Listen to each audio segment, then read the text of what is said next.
Zakat berasal dari kata zaka yang artinya suci, bersih, dan berkah.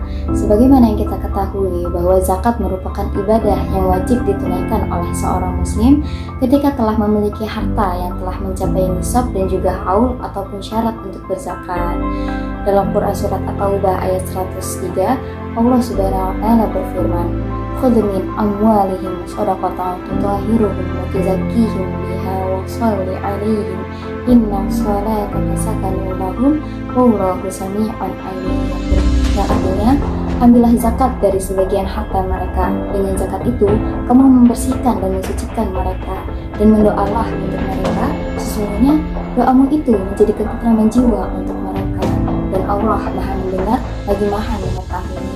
Penjelasan tersebut menjadi salah satu besarnya potensi zakat di Indonesia, mengingat jumlah penduduknya yang bermayoritaskan agama Islam. Namun, potensi tersebut juga perlu diimbangi dengan penyaluran dan pengelolaan yang profesional agar zakat dapat tersalurkan secara merata dan tidak hanya bersifat konsumtif. Maka dari itu diperlukannya kejelasan hukum atau regulasi tentang zakat guna mempermudah serta memperluas akses para amil dan lembaga zakat dalam menyiarkan dan mensosialisasikan zakat kepada masyarakat.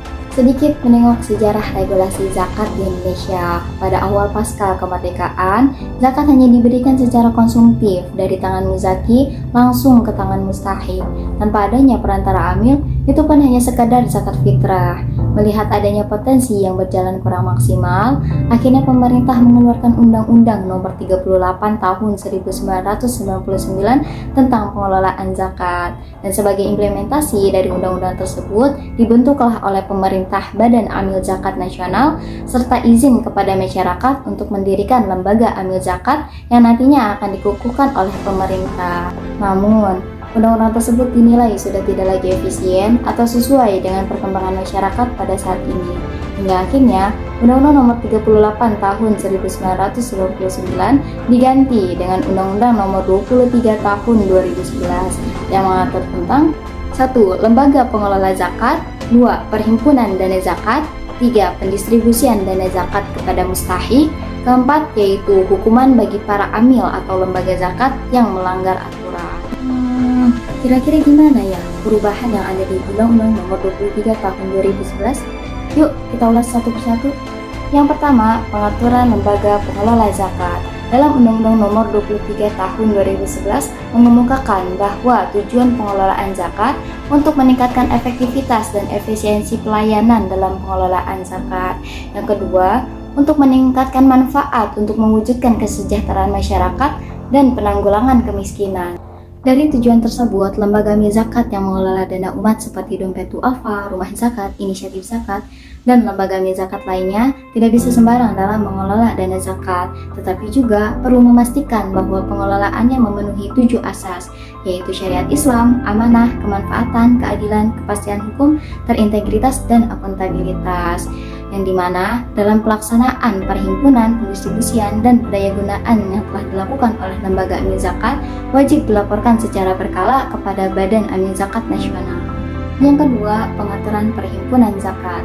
Pada Undang-Undang Nomor 23 Tahun 2011, lembaga amil zakat tidak hanya menghimpun dana zakat fitrah, tetapi juga zakat mal, yaitu zakat yang wajib dikeluarkan oleh seorang muslim atas penghasilan atau pekerjaan yang digelutinya ketika telah mencapai nisab dan juga haul, yaitu seperti tabungan atas emas dan perak, pekerjaan pertanian, perdagangan, pertambangan, dan berbagai macam profesi lainnya.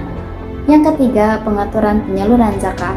Dari pembahasan inilah yang sekiranya dapat membuka pintu kesadaran bagi kita semua mengapa membayar zakat itu perlu ke lembaga zakat. Pertama, tepat sasaran atau sesuai dengan kriteria 8 asnaf. Dalam Quran Surat At-Taubah ayat 60, Allah Subhanahu wa Ta'ala menjelaskan siapa sajakah ke-8 asnaf tersebut. A'udzu billahi minasyaitonir rajim. Bismillahirrahmanirrahim.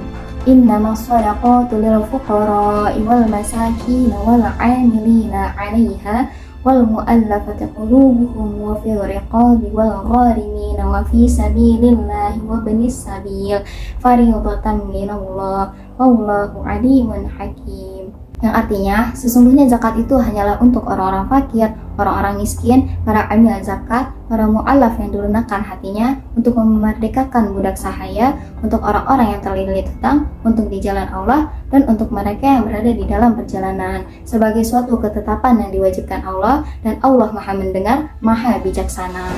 Yang kedua, supaya dana zakat tidak hanya bersifat konsumtif tetapi juga produktif, lembaga amil zakat membentuk pendistribusiannya menjadi ke beberapa pilar, yaitu kesehatan, dakwah, ekonomi, pendidikan, dan juga sosial, yang dimana targeting dari penerimanya itu dari ke-8 asnaf tadi.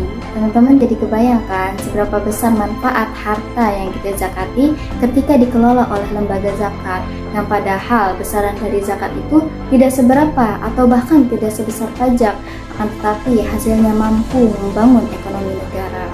Saya Najma Sabita selaku mahasiswa dari Universitas Muhammadiyah Jakarta, Prodi Manajemen Zakat dan Wakaf. Mungkin sekian dari saya, selebihnya mohon maaf apabila terdapat kekurangan dan kesalahan kata. Jazakumullah khairan katsiran.